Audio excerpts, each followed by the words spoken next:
को बना दिया हमने। जी, तो बात मैं ये कर रहा था कि कंपैरेटिवली कुछ वैक्सीन जो बड़े फास्ट ट्रैक से डेवलप कर दी गई, लॉन्च कर दी गई और इस्तेमाल भी हो रही हैं, और वो उसका ट्रायल वर्ल्ड वाइड हो रहा है, यानी ट्रायल फेज में चल रहा है।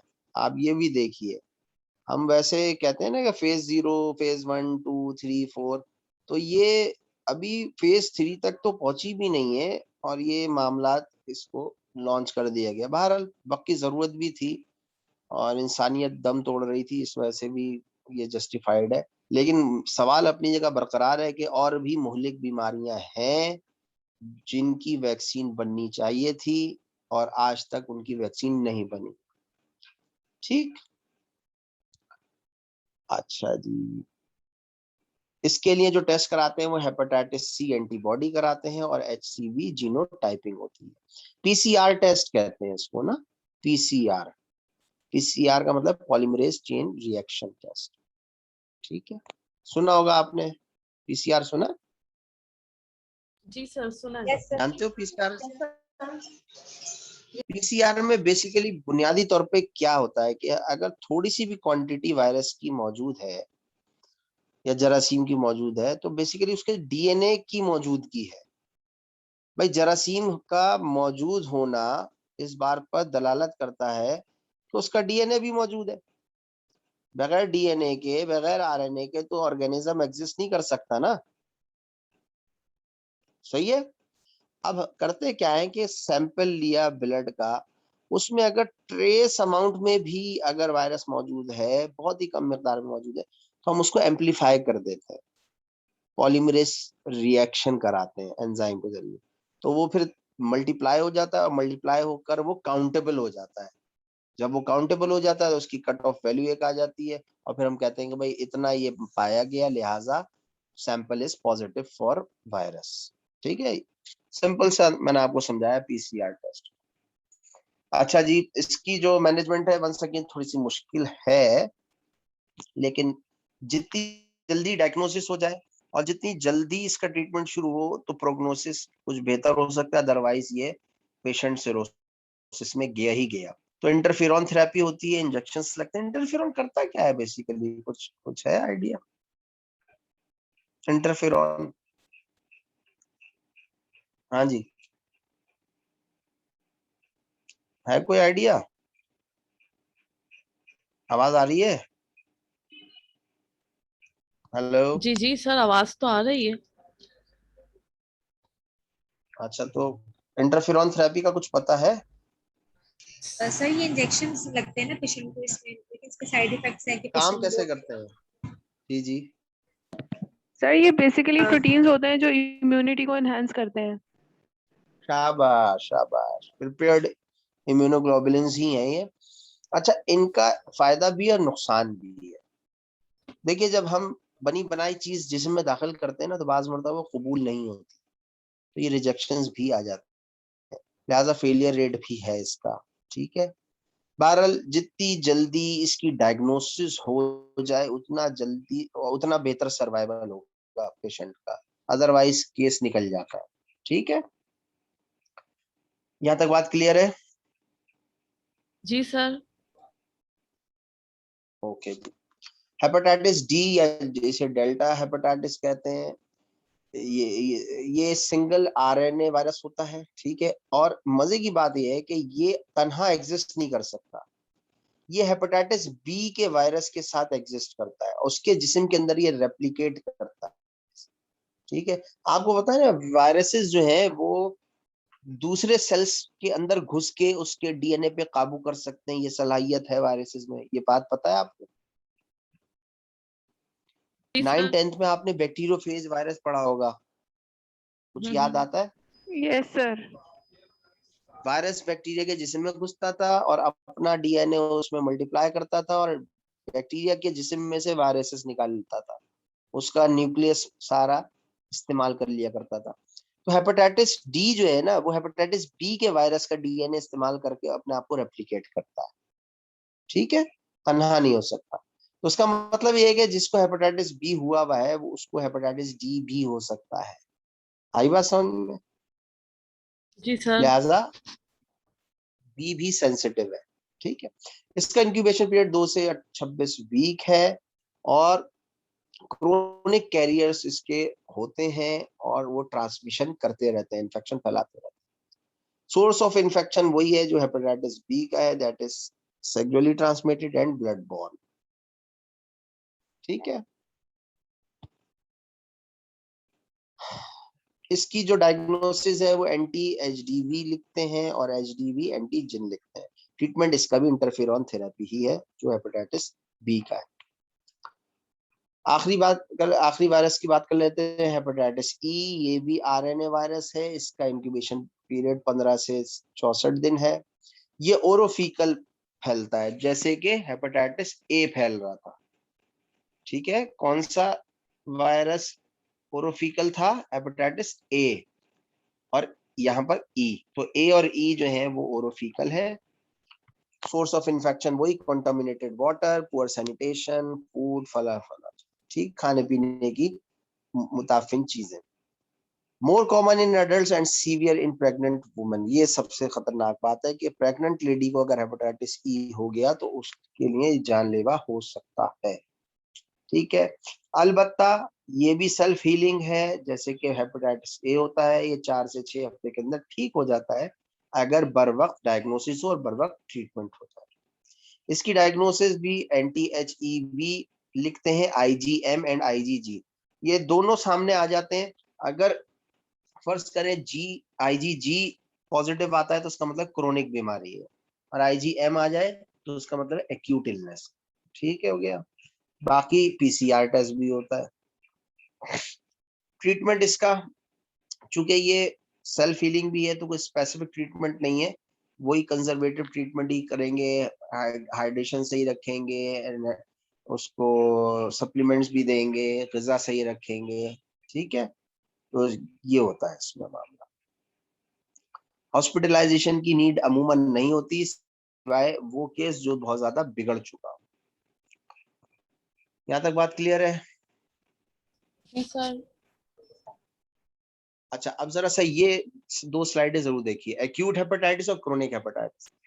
देखिए, अलामतें मैं बता चुका हूँ लेकिन आपको फिर एक मरतबा रिपीट कर रहा हूँ इन टर्म्स ऑफ क्रोनिसिटी। देखो, जितनी भी अलामतें हैं एक्यूट हेपेटाइटिस की, उनमें से हर अलामत क्रोनिक में नहीं है। क्रोनिक को जरा पहले समझो। देखो, मैलेज मैंने बताया है, थकान, हर वक्त थकान रहे, आराम करने से भी थकान दूर ना हो, ग़िज़ा खाने से भी थकान दूर ना हो, और कुछ भी कर ले थकान रहे, जिस्म टूटा टूटा रहे, थका थका रहे, तो ये क्रोनिक हेपेटाइटिस की अलामत हो सकती है। इजी फटीगेबिलिटी, जल्दी थक जाना, थोड़ा सा काम किया और सांस फूल गई, थोड़ा सा काम किया और दिल उचाट हो गया, थोड़ा सा काम किया और नींद आना शुरू हो गई, ये इजी फटीगेबिलिटी है। ये डिप्रेशन में भी होता है, साइकोलॉजिकल रीजन भी हो सकता है, डिप्रेशन में भी ये चीज होती है, लेकिन हेपेटाइटिस को भी देखना चाहिए। इसके अलावा हिपैटोमेगाली, एनलार्जमेंट ऑफ द लिवर, ये बड़ा कॉमन फैक्टर होगा। माइल्जिया, जिस्म के जोड़ों में और पट्टों में दर्द रहेगा। एलिवेटेड लिवर एंजाइम्स जो है वो बढ़ जाएंगे, एलएफटी सारा चेंज होगा।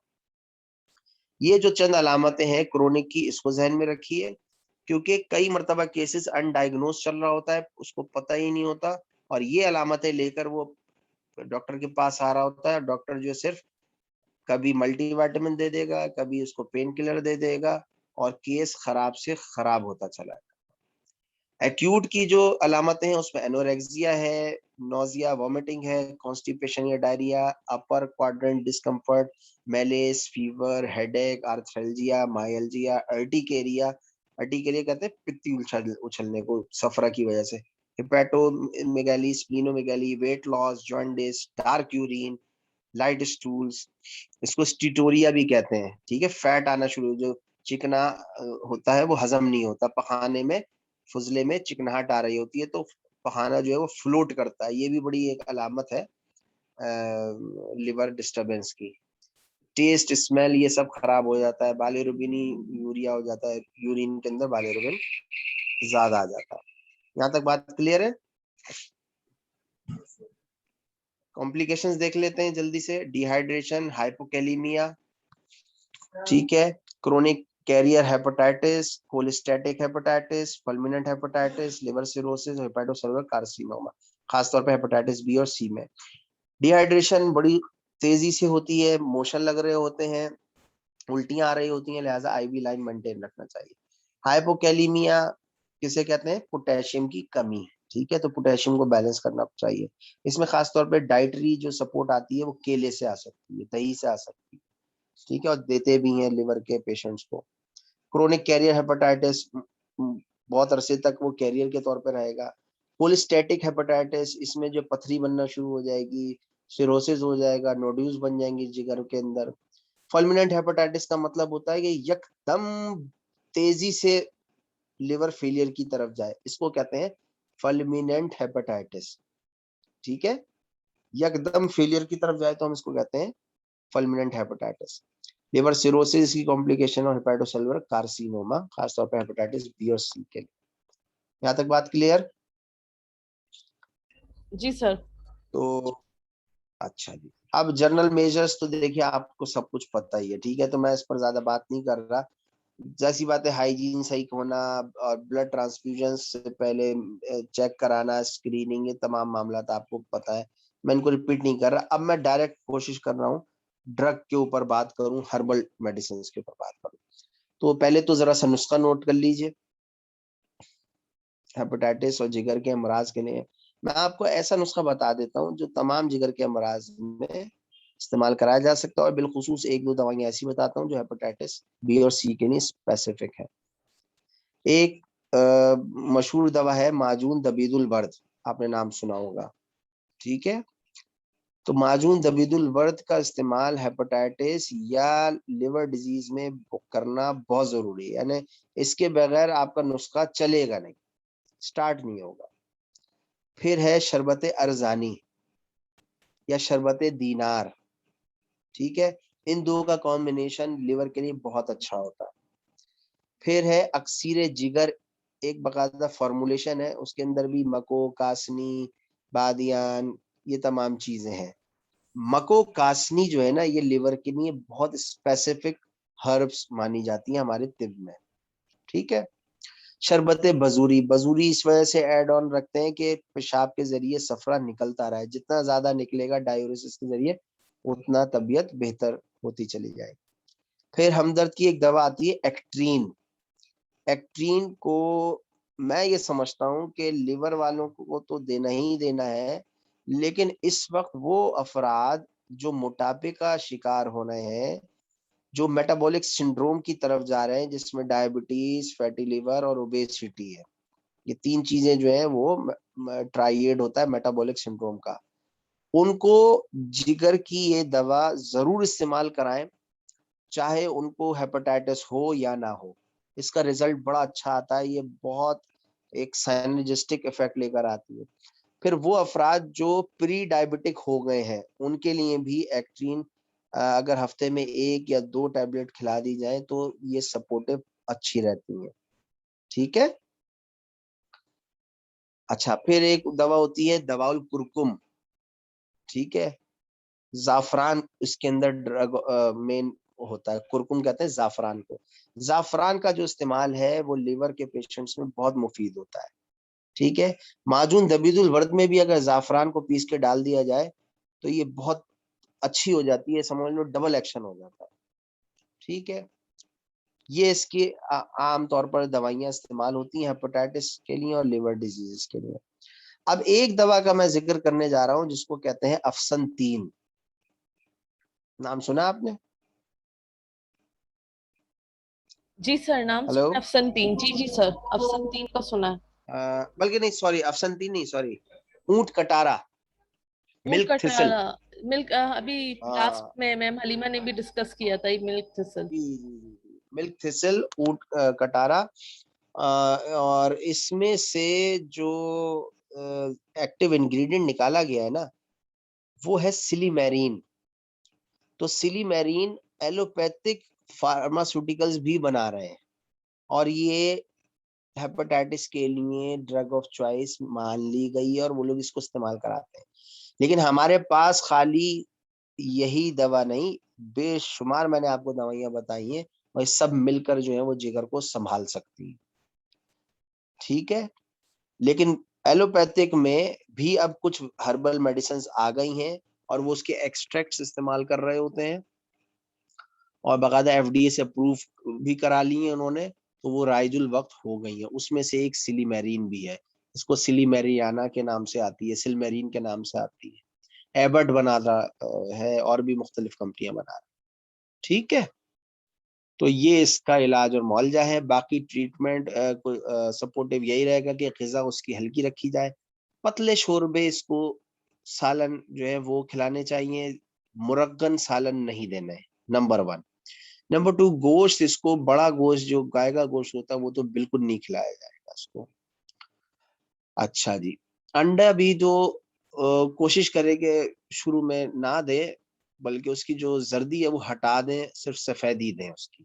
ठीक है, तो संभल जाएगा, वो सही भी है, उसमें प्रोटीन होती है, वो चलेगी। इसको जौ का दलिया बहुत फायदा करेगा। जौ का दलिया जो है वो लिवर को और किडनी को बहुत अच्छा रखता है। इसके अलावा अनार, अनार का जूस जितना इसको पिला सकते हैं ऐसे पेशेंट को, लिवर के पेशेंट्स को, उसको पिलाइए।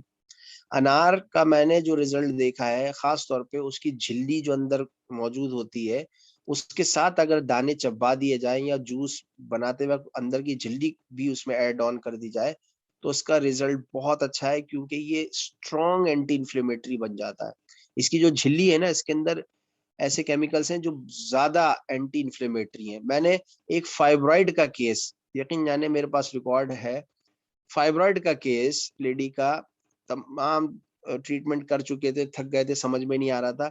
अल्लाह पाक ने बस उस वक्त अनार का डाल दिया, और हमने अनार का लिटरेचर पढ़ा भी था, नया नया ताजा ताजा, तो हमने अनार उसको खिलवाया और अंदर की झिल्ली के साथ 30 दिन उसको खिलवाया लगातार, और 1.5-2 महीने के बाद उसका जो अल्ट्रासाउंड हुआ उसमें फाइब्रॉइड 0 था, गायब हो चुका था।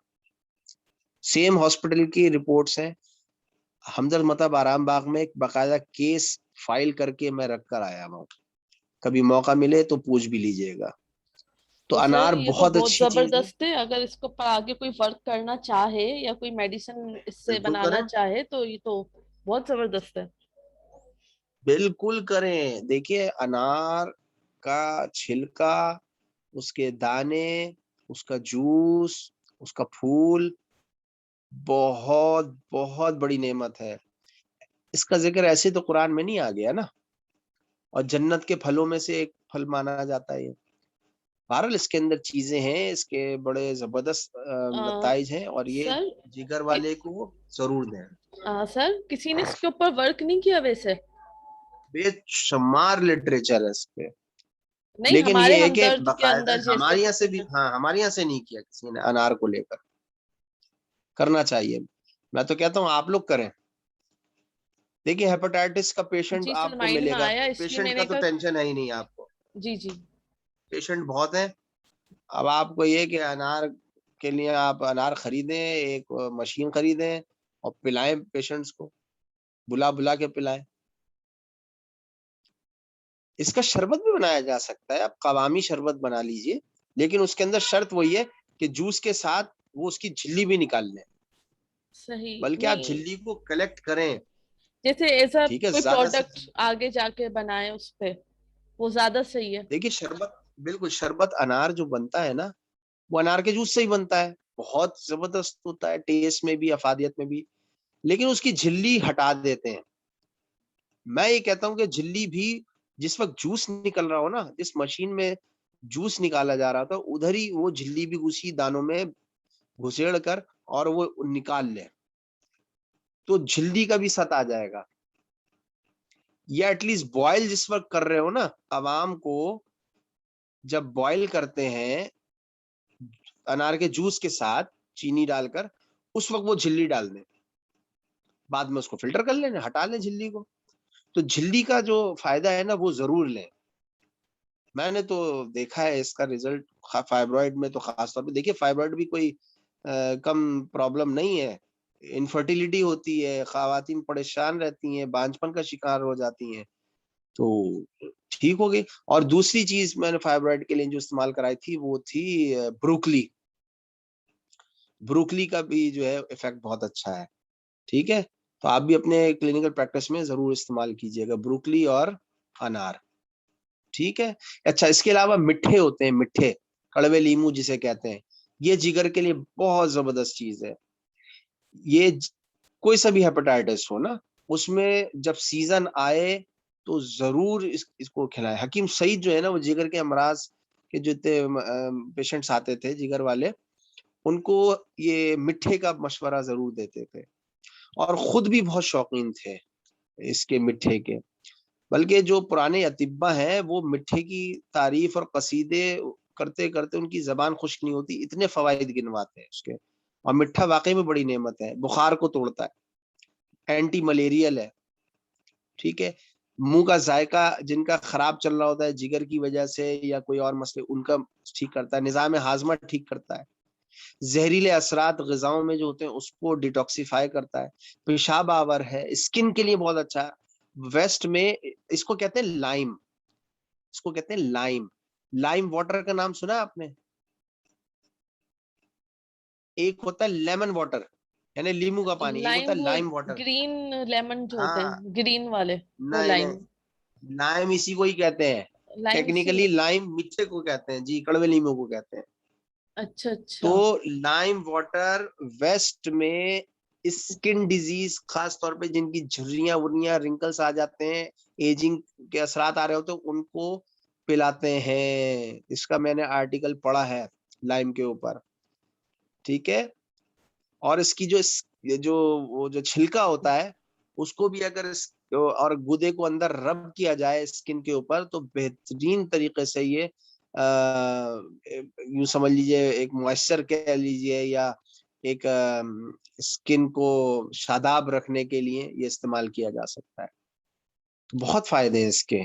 ठीक है, कड़वे नींबू को लोग नजरअंदाज करते हैं ड्यू टू बैड टेस्ट, के कड़वा है वो लोग नहीं लेते, लेकिन ये बहुत बड़ी नेमत है। ठीक है, तो जिगर के पेशेंट्स को ये चीजें इस्तेमाल कराई जाए। तो ग़िज़ा का बहुत बड़ा किरदार है जिगर के पेशेंट्स में, और फिर ट्रीटमेंट भी करें। ठीक है, चलें तो सर। ये सारा हेपेटाइटिस। ठीक है सर। ओके, कोई तो सवाल हो तो पूछ लीजिए, बाद में सवाल अगर कोई जहन में आए तब भी पूछ लीजिएगा, कोई पैसे नहीं लगते, ग्रुप में सवाल कर लीजिए। सर ये वाला ठीक है, टॉपिक भी इंक्लूड है अभी मिड में? हाँ यहाँ तक इंक्लूडेड, यहाँ बस तक का यहाँ तक, इंक्लूड है। यहाँ तक। चलें सही है, ठीक है। ठीक है, चलिए, चलें, ओके जी, thank take you care, so अल्लाह मच सर। हाफिज। सर मैं ईमेल कर रही हूँ। जी जी, नहीं व्हाट्सअप कीजिएगा, व्हाट्सअप, अच्छा हाँ, व्हाट्सएप, जी जी। मुझे तो व्हाट्सअप करें। चलें सही, okay okay sir, thank you so much. Okay. Allah Hafiz.